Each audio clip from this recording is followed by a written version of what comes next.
Welcome to Recovered1440 Cabin Fever Sessions, episode 3.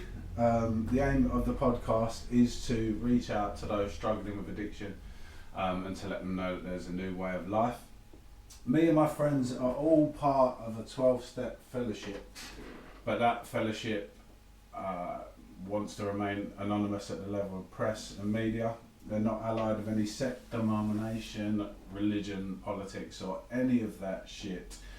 So we won't be mentioning them by name. Needless to say, if you are struggling, get online and look for a 12-step meeting in your area. My pleasure to introduce Stuart, a good friend of mine, who will tell you a little bit about his story, what it was like, what he did and what his life's like today. So without further ado, I'll hand it over to you, Stu. Welcome, mate. Thanks, Bobby. Thank you for having me. Yeah, good. Well, wherever you are, good morning, good afternoon, in the world. Good evening, wherever you are in the world, whatever time of day it is. Hello, my name's Stuart, and I'm an addict. It's good to be here. It's unimaginable, really. Just another unimaginable thing in my life since coming into recovery and going through the 12-step process that was outlined in front of me. You know, it's not a scenario that I ever thought would ever happen, let alone even something that could possibly happen. But yeah, I'm grateful to be here. It's certainly something, as I said, that I wouldn't have imagined. But my life was so different not so long ago in the grand scheme of things, and you know, as a result of being beaten into a state of willingness and in a reasonableness, because I was so determined and turns out deluded that I could sort of fix this myself, despite years of evidence suggesting that just wasn't so.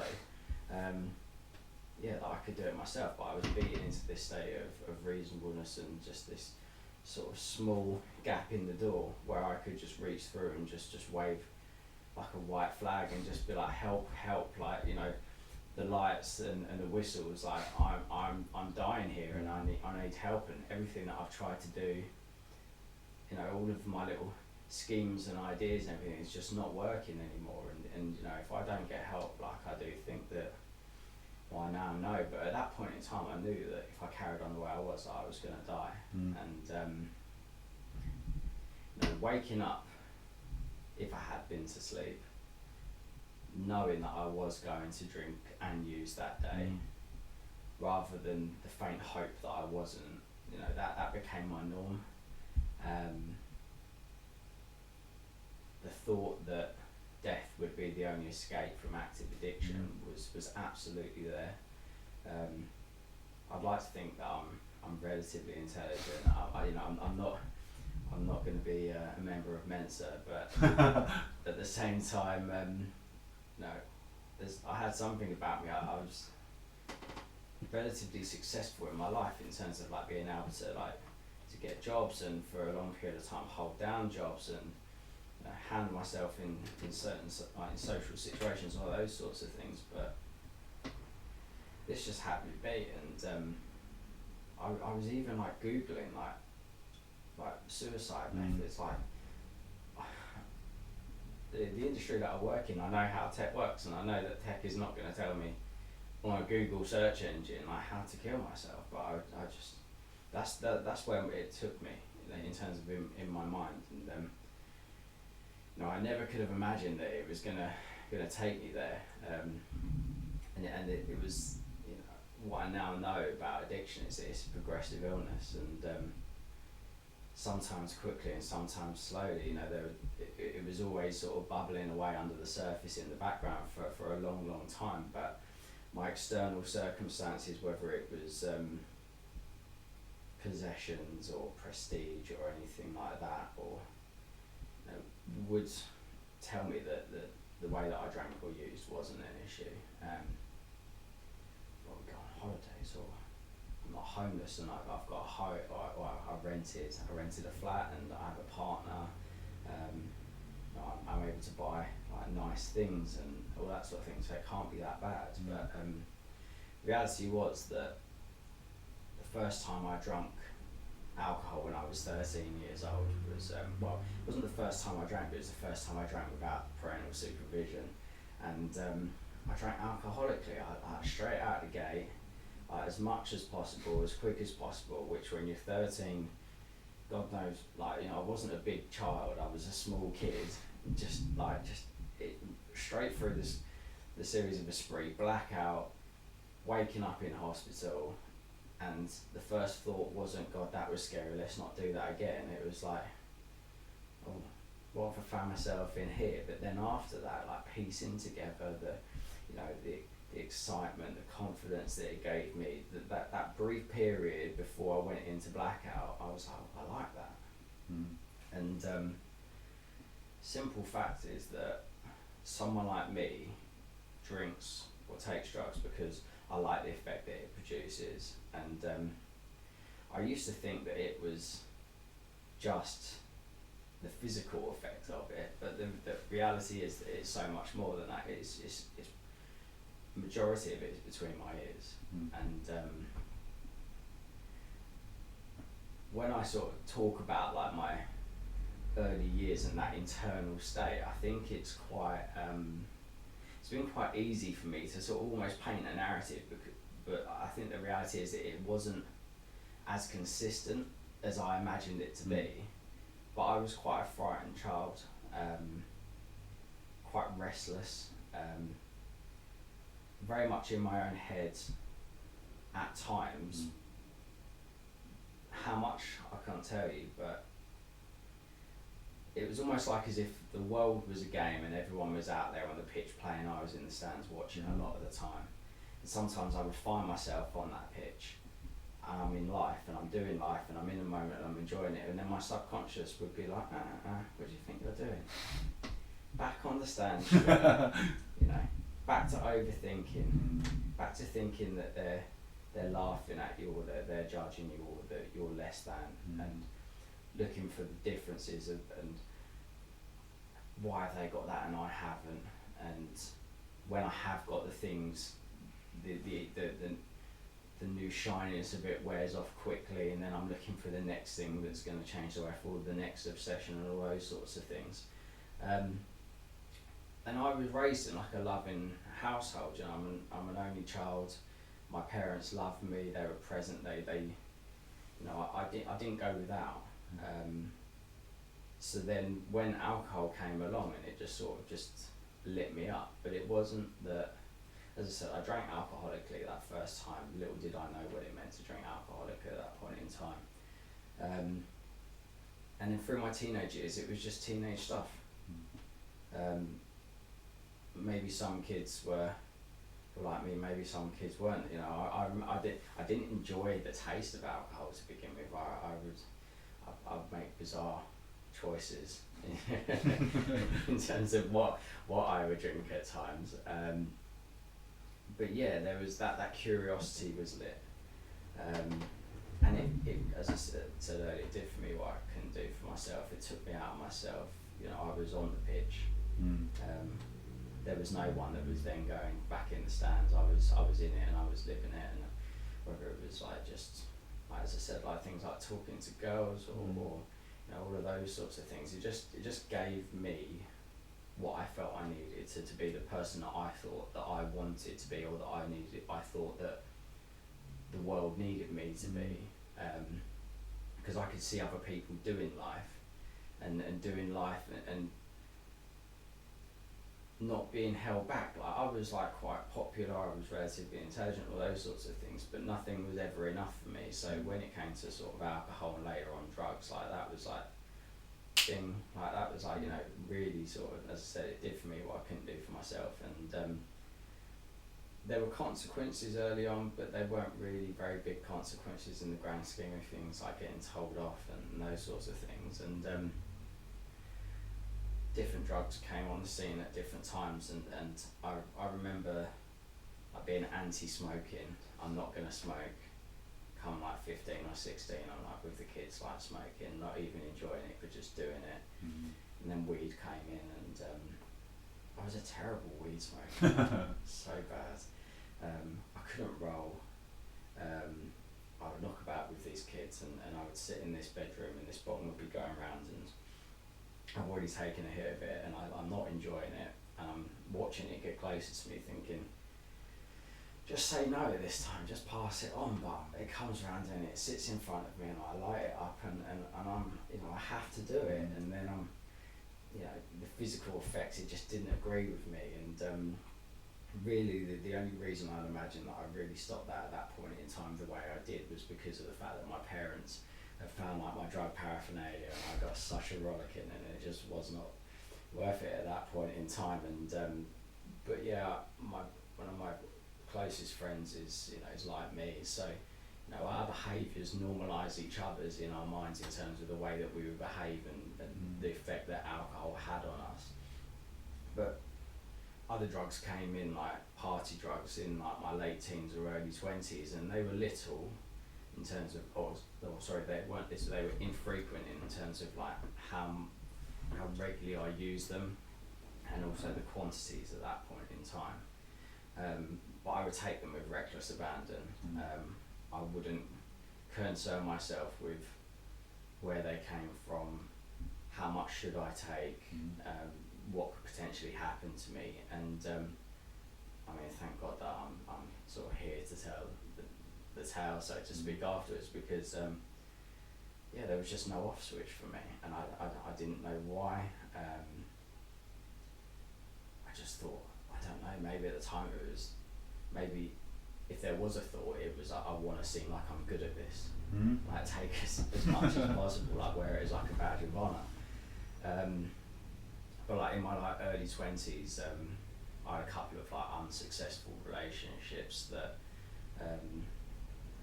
were unhealthy. Like I was in relationships that I knew that I didn't want to be in. It was like codependent to the core, and felt like I absolutely needed these people despite the fact that I knew that I shouldn't be with them, and that it was bad for me and it was bad for them. And alcohol and drugs and what I would find myself doing or being involved with as a result of them things really harms those relationships as well, harmed the people that I was in relationships with. Professionally, I started working in London. First day they said to me at 11 o'clock, come on, we're going to the pub. And I didn't go to university, and I thought, I've made it. And I was in the big leagues with the big boys, and I was a little boy that didn't know what he was doing, and underneath that I didn't know what I suffered with. So when other people had a couple of pints at lunchtime and then went back to work, and there's me just drinking too much, and somehow sort of holding down and performing quite well. And then there was a situation where I got in a fight with a colleague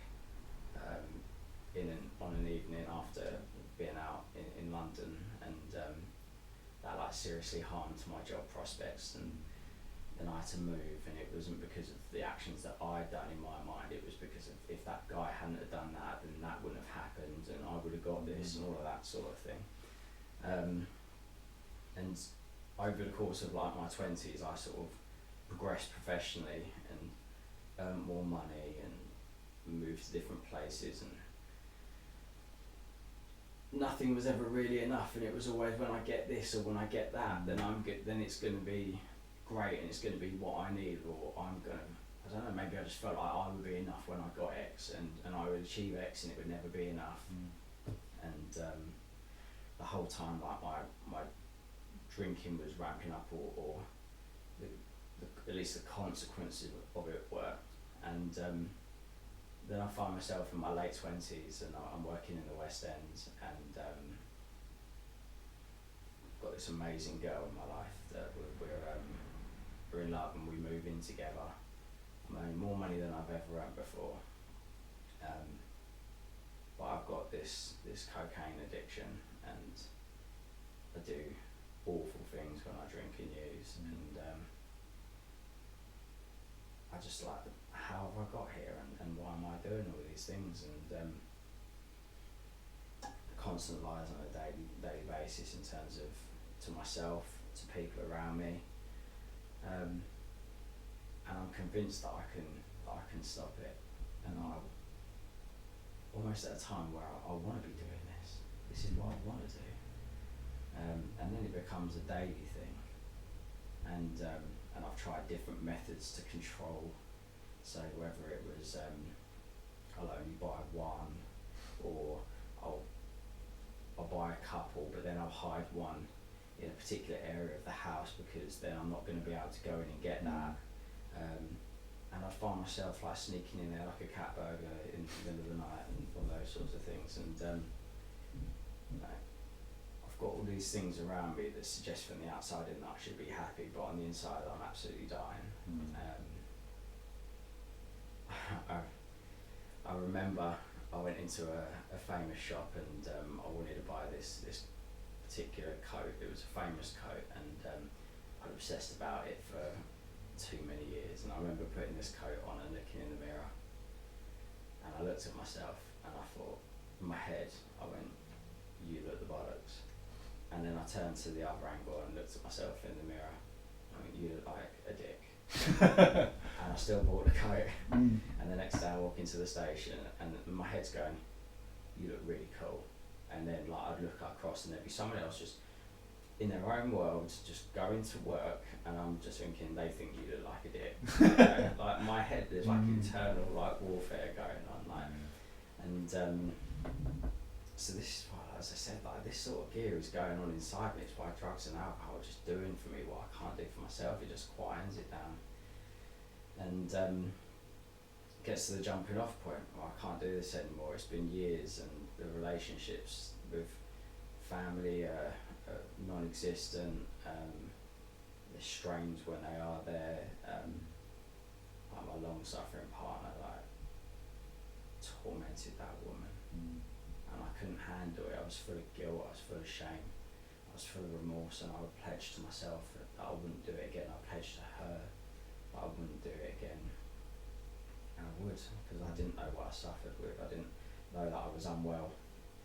And I tried different things over the years. I tried going to doctors and telling that I was depressed and that I had anxiety, and they would give me a prescription, and then I would go back and I'd say it needs to be upped, and I'd get to the point where I'm on a dosage that's so high that you know, it could have made a couple of people happier than they were, but for what I was putting in my body and how I was living my life, it wasn't going to do anything for me. And then I've been to therapy, and I found therapy helpful in terms of with some of the life event stuff, because we all have trauma, but the traumatic events in my life didn't make me an addict or an alcoholic. You know, simply what happens when I put a drug or a drink inside me determines whether or not I'm an addict, and I have to, you know, I have to classify that for myself.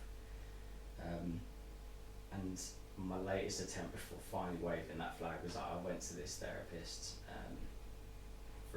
I was blessed that I had private healthcare through work as a benefit. So I chose, like, I was working in the West End, like I said, so they gave me these options, and I chose the one that was like near Harley Street. It was like the road parallel to Harley Street, so God knows how much it's costing the insurer.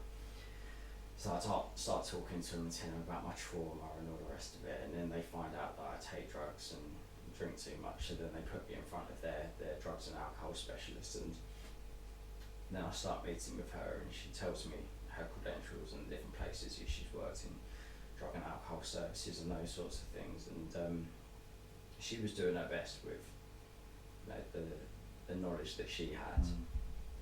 And I would go in there, and she was asking me how much I'd used in like the last week, and I would lie and tell her a fraction. And then the next week I go in there again, and I tell her probably a slight number under that fraction, and she'd go, oh, that's good, try using a little bit less like next week. And I would use before I'd even left the building, because I didn't understand at the time that trying to use less is not on the menu for someone like me. So fast forward, like I say, I've waved the white flag, and you know, I've told my now wife that I'm a cocaine addict, and that I can't stop using drugs, and I want to go to rehab. And the reason I said I wanted to go to rehab is because my best friend had gone in there about 3 months earlier, and I'd stood by his side when he went in there, and you know, the support workers looked at me, and I'm not sure they could tell which one was supposed to be coming in, but I just hadn't given up. I hadn't accepted. And my solution historically was throw money at things, show intent, gifts and those sorts of things, rather than actions and being reliable and accountable and being emotionally available for someone. So this was on a Wednesday, and very fortunately I was in there by a Saturday, and that's where my journey begins from a recovery perspective. And they introduced me to like the concept of alcoholism or addiction.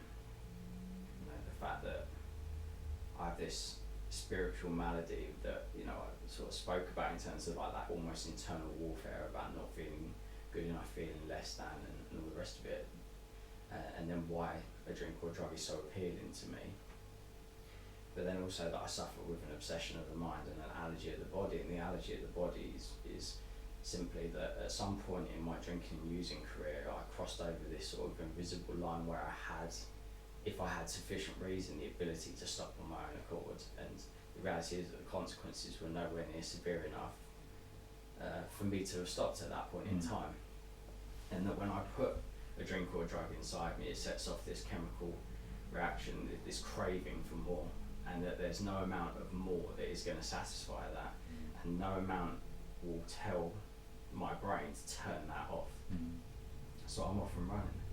And it's why that the times when I said I was only going out for 1 or 2 after work, and I meant that with my heart of hearts, I meant it, and then I'm in an Uber at 5 AM or whatever the case may be, and you know, the 99 times out of 100 that, you know, it went wrong. And it went like that every single time, but my brain would believe the lie, you know, that one, because I'd set off that allergy. And I had no control about whether it was going to be the 2 or if it was going to be 2 AM or 5 AM or however long. And then the mental obsession that either it's going to be alright. Like I said, I've got all this evidence that goes, no, Stuart, when you drink or use, you turn into a dick. You know, you're gone. But my brain goes, you remember when you walked in at 9 o'clock that time after you said you were gonna, expecting the fanfare and all the rest of it. And it goes, yeah, it's gonna be like that this time. And, you know, that's part of it. And then just the obsession, like just waking up thinking about it, or that I'm not going to. You know, a normal person that doesn't suffer the way that I do doesn't wake up in the morning and go, you know what, I'm not gonna take drink or drugs today. They just get up and brush their teeth and eat their cornflakes. You know, and that thought that, you know, without the tools that I've picked up and learnt through being in recovery, you know, that thought becomes an obsession, and that obsession becomes so irresistible that there is literally nothing that I can do other than drink or use. And you know, I'd be on holiday and hadn't used while I've been on holiday. Maybe we've had some beers or whatever. And the wheels of the plane touch that, you know, touch the runway at Heathrow or wherever I am. My brain goes, you can pick up when you get home. I go, no, it's alright, I don't need to. It's been wherever I've been or whatever. And it's growing, and by the time I get home, I'm like, dealer's text, it's all lined up. My partner's gone to bed, and I'm drinking and we're using, unpacking and doing all the rest of it, and I've just gone like a week or 2 weeks, I have long about it, but my brain, that thought just grows and grows, becomes that obsession, and I'm powerless to say no to that. And the only way to get rid of that obsession is to drink or use, and like I say, I became a daily cocaine user for many years. And so yeah, I had this introduction to the illness that I suffer with, and introduction to 12-step fellowships, and then they gave me some advice in terms of what to do when I left. And you know, rehab is a tiny part of my story. The reality is, it just polished me up and got me ready to go out there and do what's necessary, which is like you were talking about, like 12-step fellowships and meetings and getting a sponsor, and then starting to work the respective 12-step program that's part of that fellowship. And I left that treatment centre on a Friday lunchtime, and I was in a meeting that night in a church in the town near me.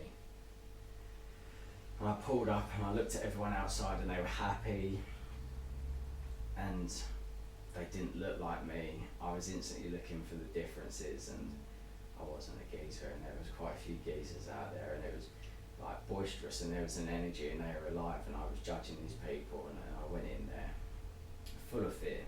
And I sat down and put the cotton wool out and put it in my mouth rather than being in my ears, because I contend prior to investigation about so many things in my life. And I started to listen and I realised I was in exactly the right place, and it didn't matter who these people were, what kind of lives they'd had, their upbringings, their race, their religion, their how much money they had, anything like that, their gender, ultimately, they were affected by drugs and alcohol the same way that I was, that I was in the right place, and there was a solution in that room. And there was people that were sat in front of me, and they were sort of sharing their experience, and it was almost like I couldn't marry up the person that I could see before me and the experience that they were sharing about, because it was like you couldn't get this stuff from a textbook. It's like that lady that was trying to help me based upon courses and textbooks and all the rest of it just had no power to be able to help me, and these people had a way of living that meant that they were drug and alcohol free, and I wanted some of that, and I just kept doing it. I just threw myself into it. I made it my number one priority, and everything else was a close second. And the days turned into weeks, and the weeks turned into months, and it was hard work to begin with. Don't get me wrong. If you want change, you have to make change. And my head would just do a number on me in the early days. I'd be sitting on trains, coming home from work. I'd be going to myself, was it that bad? Is it really worth it? All of these stupid things, and I was just like, what's the matter if you just go home and get to bed? Because I was this human being that had forgotten the basics of how to function. If you're tired, sleep. If you're hungry, eat. If you're lonely, get connected with someone. And the disease of addiction is such an isolating, lonely illness. I felt like I was the only one that was doing these kind of things, and had such shame about them. And the reality was that there was all of these people out there that were getting well. I'd sort of been in the stands for so long looking for my tribe, and it turns out that my tribe was in these church halls and community centres and all of that all along. And I remember 6 years before I came into recovery, I was looking at the website of a 12-step fellowship, and there was a questionnaire on there about whether or not you may or may not have a problem, and I ticked yes to 90% of the questions on there. And I've never been 100% student, but that 10% was maybe enough for me. And then I looked at the steps and I saw the words God on there one too many times, which was 1. And I was like, nah, it's not that bad. I think I can do this myself, kind of thing. I had, as I said, I had that content prior to investigation. It was going to keep me in everlasting ignorance.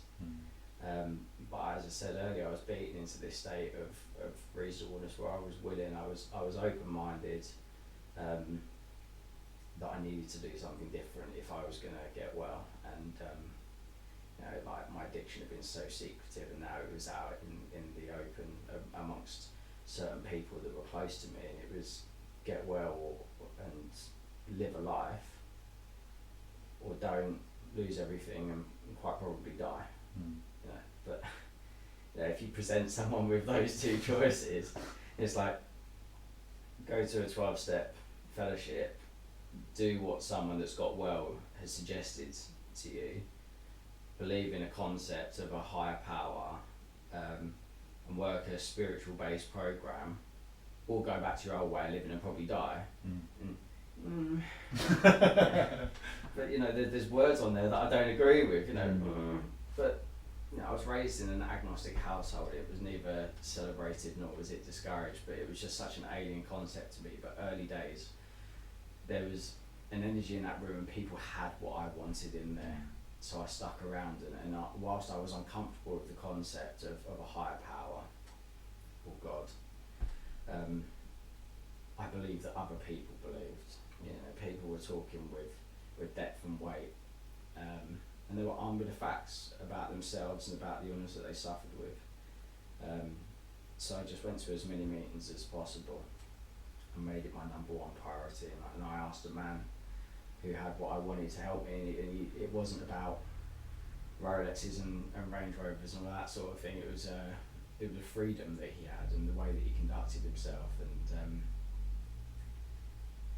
we had a chat, and he asked me if I was willing to go to any lengths, and you know, being the chronic people pleaser that I've always been, I said yes without having any idea what that meant. I said yeah, I'll do it. So we embarked on this journey, and we went through for different sponsorship lines take people through a 12-step program in a different way, but the way that I went through it was that we went through a book study, and I got an education. Got an education about what I suffered with, about the hopelessness of that, and then the need to have faith, and then to work that program, so that when it came to actually going through the step process, I was fearless, I was thorough, and I was absolutely willing to do what was necessary in order to get well. And don't get me wrong, at times I walked freely into it, and there were times when I might have needed like a bit of a nudge. Definitely more so than others, and as a result of that, at different stages I would sort of realise that all of a sudden, like where I was, and I hadn't had a thought or an obsession about drinking or using for however long, and I couldn't even remember the last time, and I hadn't had to do something particular for it to go. It just gone as a result of doing this stuff, and so then my faith grew from that, and I went through this program, and then I was told that I was able to go and help someone else, and I was like, God, how am I going to do that? You know, like I came in here to get clean and to try and fix the disasters in my life, and then I realised I had a completely different purpose as well, and it was to help other men get well, and you know, I was introduced to the concept of service as well, being of service to other people, whether it was in a fellowship or just in general with my day-to-day life, because what it was shown to me is that I'm selfish. I'm a selfish, self-centered, frightened man, and you know, I look back through my life, and it was quite easy to see where being like, you know, those character traits would dictate in my life, and as a result of the way that I was living my life, because of those character traits, you know, I had to change. As a result of that, I had to practice the opposite of those things, and as I said, I had the privilege of being able to help other people, and I've seen men get well, and you know, their whole lives has changed. You know, families have sprung up, children have been born, and you know, people that were, you know, really dying are now like functioning, healthy, happy members of the community, helping other people. And I just did not know that was on offer when I came in. You know, I just came in to save my own skin. That was all I came in to do, and you know, I've had so much more than I sort of bargained for when I first came in. I was really naive to the concept that getting clean just meant that life was going to be ace. And like, if I was like an investor, like that it was just going to be this upward steady rise, and that life was just going to keep getting better and better and better. And you know, the reality is that life shows up, good, bad, or indifferent, whether you're clean or whether you're in addiction. And I've had some amazing experiences in recovery, and I've also had some amazing experiences as a result of things that people don't really want to go through. I've seen my mum diagnosed with cancer, and then been able to support her through that treatment process, and seen her get the all clear I didn't make it about me. You know, before it would have been self-pity. Do you know what I've got going on? Do you know how I'm well my mum is? All that sort of gear. Yeah. I've been on holidays. I've climbed a volcano and watched the sunrise. The guy said to me, "Do you want to take the easy route or the hard route?" I said the hard route, and my girlfriend at the time, she was absolutely fuming. You know, got married, got a job. We've got a new job because I lost my job as a result of my addiction. You know, after I got clean, I thought I'm going to show them I'm the guy that they, you know, that they hired and all the rest of it. But there was plans, you know, they had their own plans, but I mean plans with the world for me. You know, I had this real, as I said, this conception that everything was going to be ace, and the reality is that I don't get to control what's going to happen in the world. And yeah, I lost my job quite quickly after getting clean, and yeah, I got a new job in the pandemic. Got my first ever promotion. Mad.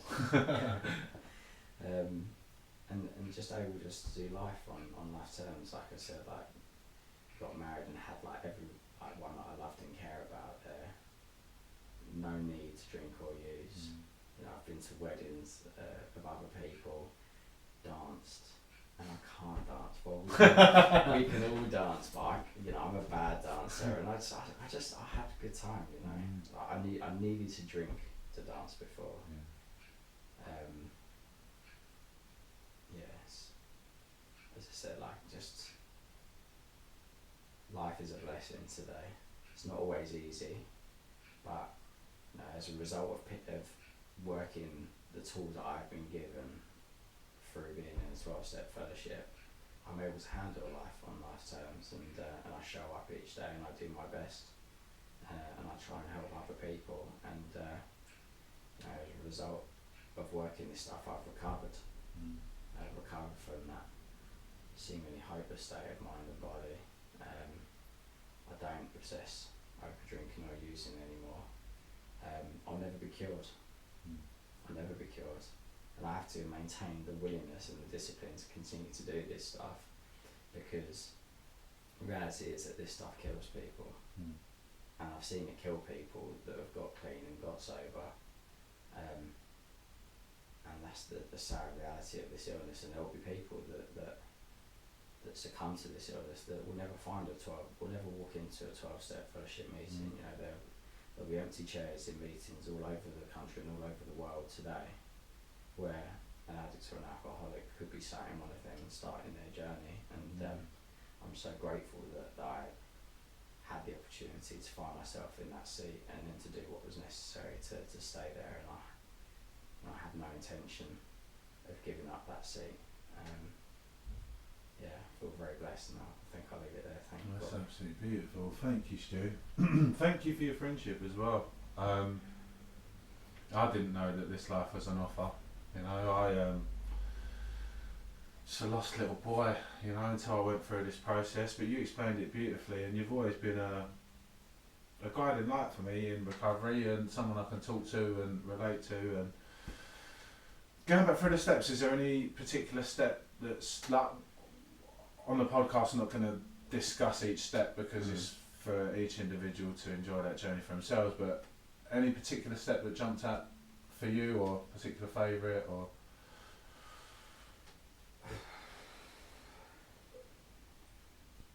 I would suggest 4 and 5. To be honest with you, you know, you hear so many things at times.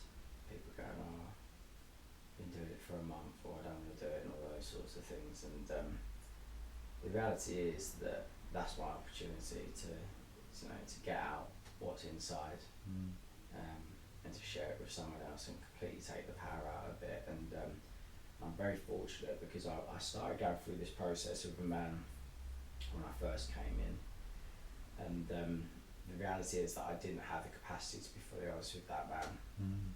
And this program requires absolute honesty. And later on, I wasn't willing to do what was necessary, and I could feel myself getting quite unwell mentally, and it was probably a matter of time until I picked up a drink or a drug, because life was getting really, really uncomfortable and I couldn't handle my reality.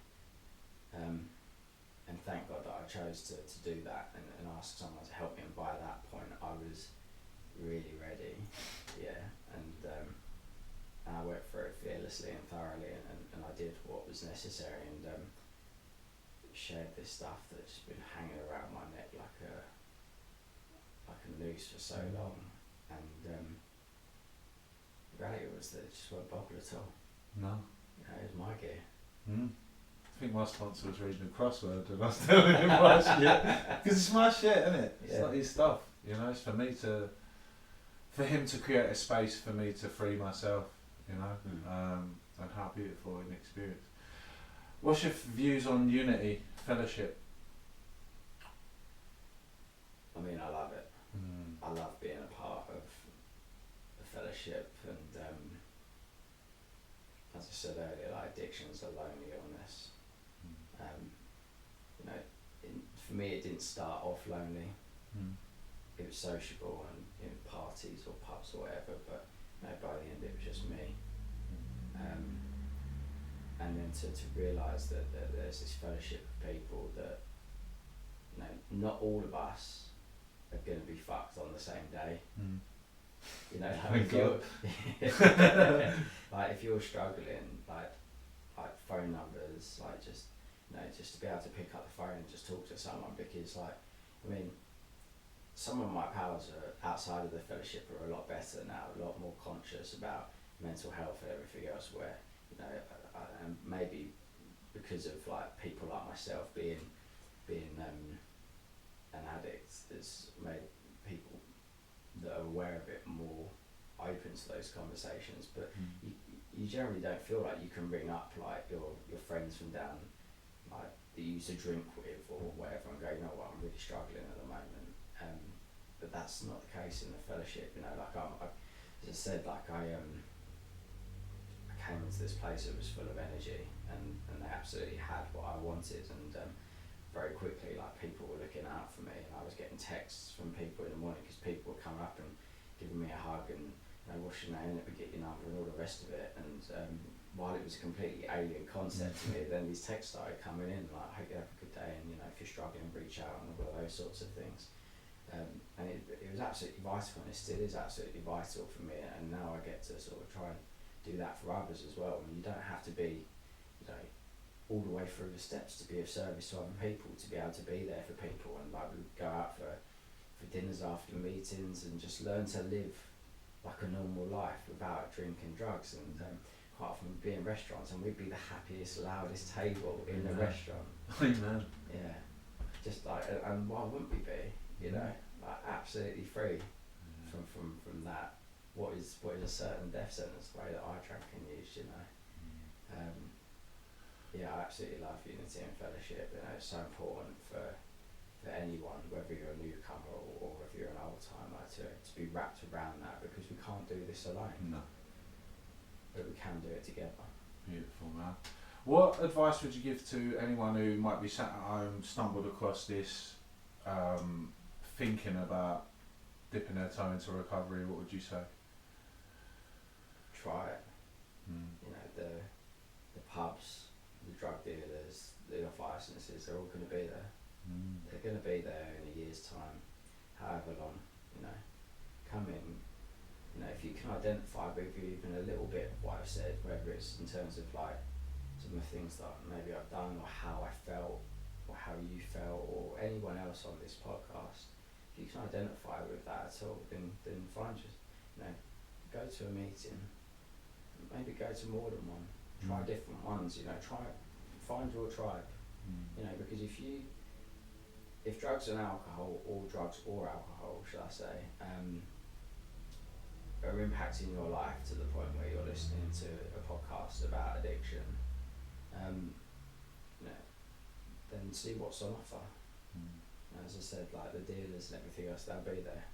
Come and give this program everything, like, your life depends on it, and see what happens, see how you feel, and see if you want to go back to that way of life. Beautiful. What's your hopes for the future, Stu?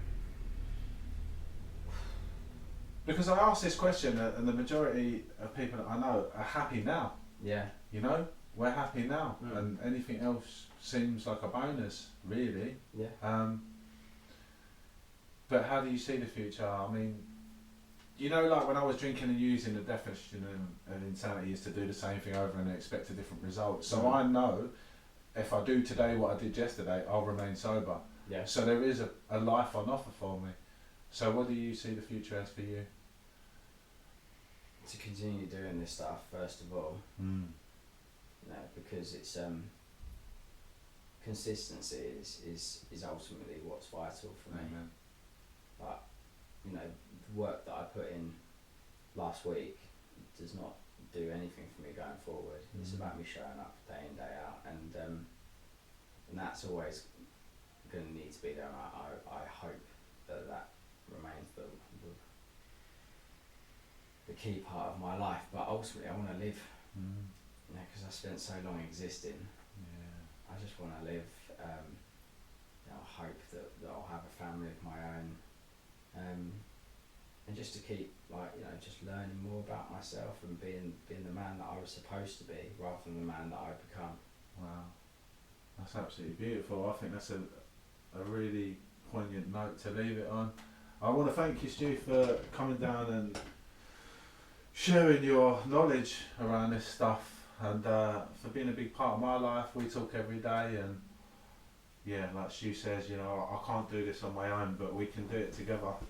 And yeah, would you be so kind as to lead us out in the usual way? Yeah, A serenity prayer. my pleasure. Thank you for having me, Bobby. And yeah, please join me in the serenity prayer using the word God as you do or hopefully will come to understand. God, grant us the serenity to accept the things we cannot change, the courage to change the things we can, and the wisdom to know the difference. Amen. And notice that we went off on eyes and we's. That's me because I'm selfish. It's a wee program. God bless people. See you on the next episode. We may refer to the source by different names: God, a higher power, the Holy Spirit, or perhaps the cosmos. This source is the entire universe, the unified field, everything that is beyond the perception of the five senses.